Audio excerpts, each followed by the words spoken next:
Voilà, le duel de dimanche, c'est sa politique malheureusement perturbée par, on va dire, ce qui ressemble peut-être à en tout cas quelques contraintes ou euh, quelques atermoiements de temps.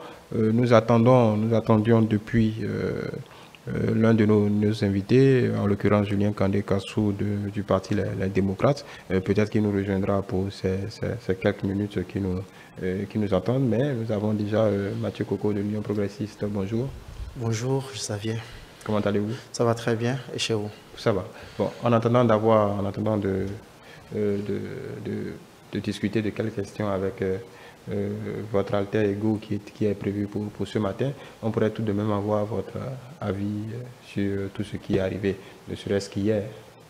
Comment vous l'avez vécu? Merci beaucoup. Je voudrais d'abord dire que c'est le lieu vraiment de féliciter le président de la République pour ses initiatives qui constituent en réalité le reflet du Bénin au-delà de nos frontières. Et quand vous savez que Cotonou étant la vitrine du pays, il est très important quand même que son attrait touristique soit l'un des meilleurs du pays. Et ce que le président de la République a compris, et puis depuis 5 ans, il s'est investi à cela avec la rénovation du palais de la Marina, avec l'installation donc tout autour du palais et même la rénovation de la place des Martyrs. Vous voyez, ce sont autant de choses qui font que le Bénin va attirer beaucoup plus de touristes, le Bénin va beaucoup plus être la destination meilleure que nous voudrions pour l'Afrique de l'Ouest. Donc quand on prend donc chacun de ces monuments de façon individuelle, il faut dire que le chef-d'œuvre est à saluer et aussi l'ambition est à la hauteur de notre pays. Voilà, il y a eu quelques gestes, il y a eu quelques phrases fortes du président de la République hier à l'occasion de l'inauguration de ces 3 monuments. Déjà en tant que jeune politique, en tout cas ouvrier, comme le précédent, l'invité que nous avons reçu ce matin, l'honorable Augustin Awababa le disait, ouvrier de l'Union progressiste. Qu'est-ce que en tant que membre de cette génération-là qui monte, qu'est-ce que ça vous inspire? Est-ce que, en termes de symbole? Non, je crois que le président de la République hier, ce qui m'a le plus touché, c'est au niveau du monument, pour ce qui concerne le monument aux morts. Vous voyez que l'histoire, en réalité, nous ne l'avons peut-être pas bien perçue. Vous voyez que la place de Plakodji était bien sûr érigée par les colons et que nous continuons toujours à les célébrer, nous autres, nos soldats, nos vaillants citoyens qui sont tombés sur le champ des batailles, alors que ce monument n'était pas destiné qu'aux soldats béninois, mais plutôt à tout autre soldat qui ayant contribué donc à cette guerre mondiale ou à ces différentes guerres. Donc, ce qui veut dire qu'un monument spécifique pour les Béninois vient d'être inauguré. Et cela, moi, profondément, cela m'a beaucoup touché. Et au-delà de ce que désormais nous avions réussi à concevoir quelque chose qui reflète le Bénin, qui reflète les Béninois, il faut saluer aussi l'espace qui accueille ce monument est rempli d'histoire. L'espace même est rempli d'histoire, qu'ils vous souviennent que c'était la résidence des anciens présidents qui a été transformée donc en cet espace-là. Je crois que ça regorge de beaucoup d'histoire et cela doit garder ce symbole très fort. En dehors de cela, il faut dire que nous, en tant que jeunes, le chef de l'État, dans ses différents messages, invite en réalité l'ensemble de la jeunesse à prendre conscience de ce que le Bénin est indivisible, le Bénin est partout et pas seulement à Cotonou. Il faut comprendre donc que les partis politiques désormais ont la lourde charge de travailler pour que ces différentes infrastructures l'histoire de ces différentes infrastructures soit connue des militants pour que cela soit beaucoup plus valorisé que cela. Voilà. Pour la question d'aucuns évoquée, vous parliez d'histoire, la question de l'unité nationale, Bioguera, la statue de l'Amazone et cette pérennisation dans le temps de la mémoire du feu général Mathieu Kérékou à travers cette place. Est-ce que vous êtes sur la même longueur d'onde que... Non, mais bien sûr, parce que vous savez... Un peu comme si tout le monde se retrouve dans ces Tout le monde se retrouve, justement. Vous savez, vous voyez, beaucoup de personnes faisaient la polémique de dire, par exemple, que la statue de Biogara devait être installée à Parakou et non à Cotonou. Bon, il y a déjà une statue de Biogara. Voilà, et que la statue de l'Amazone, on devait l'implanter à Abomey.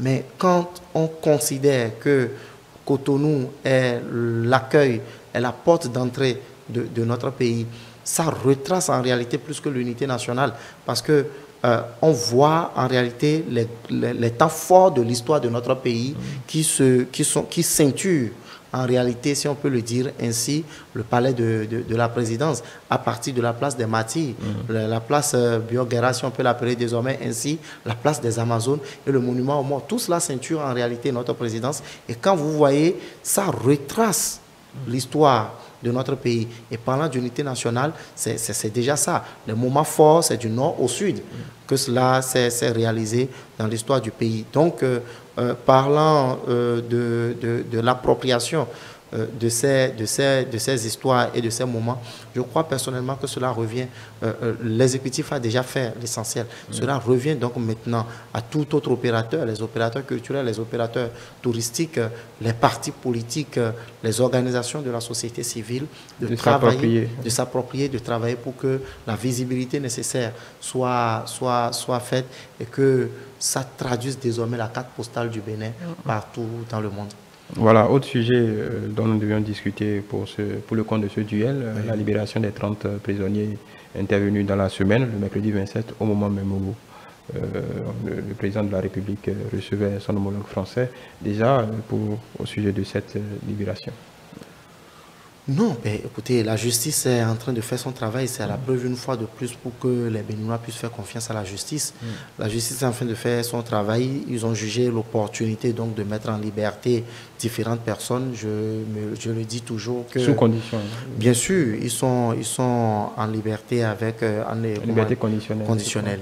Et à partir de ce moment, moi je crois que c'est le moment plus que jamais pour que les Béninois continuent toujours de faire confiance à la justice, parce qu'il ne faut pas dire que c'est seulement des prisonniers qui sont incarcérés pour des faits, d'accord, commis, pour implanter les mots du président de la République, commis dans le champ politique, qui sont libérés. Il y a beaucoup d'autres personnes qui ont connu aussi ces moments-là de libération.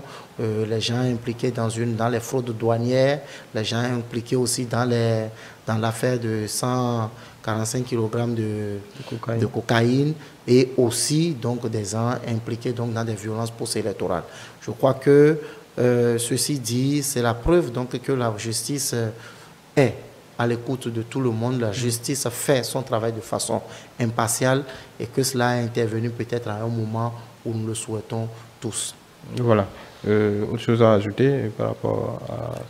Non, ce qui reste à ajouter, c'est que on continue toujours de faire confiance à la justice et que tout ce qui reste, tous ceux qui pensent que ces personnes sont détenues pour des faits politiques, le chef de l'État a déjà répondu à cela, mais de façon principale, il faut considérer que tant que la justice est appelée à faire son travail, tant que la justice est là, nul ne sera jamais au-dessus donc de la loi. Il faut donc permettre donc à ce que chacun réponde de ses actes devant cette justice-là et puis qui fera son travail de façon impartiale.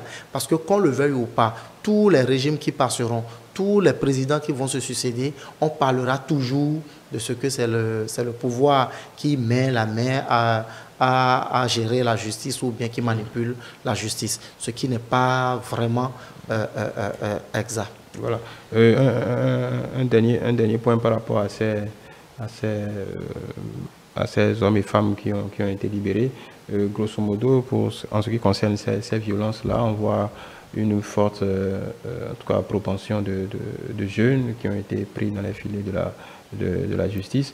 Est-ce qu'il y a un message particulier? Vous pensez que cette séquence va plus conscientiser tout le personnel politique en général et cette couche de jeunes très engagés, parfois au-delà de ce qui est tolérable?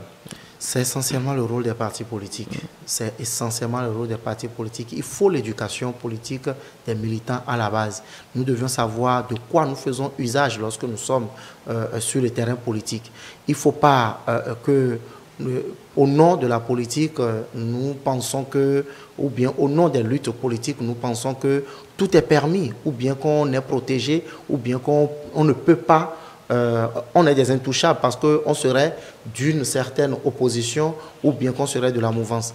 Le vrai travail, c'est au niveau des partis politiques et la jeunesse doit être consciente de ce que tout acte que nous commettons aujourd'hui, tôt ou tard, nous allons répondre de nos actes, nous allons répondre de ce que nous faisons, que ce soit en foule, que ce soit de façon individuelle. Lorsque nous portons la parole, lorsque nous posons des actes sur le champ politique et qui vont causer des dommages à d'autres, nous allons répondre.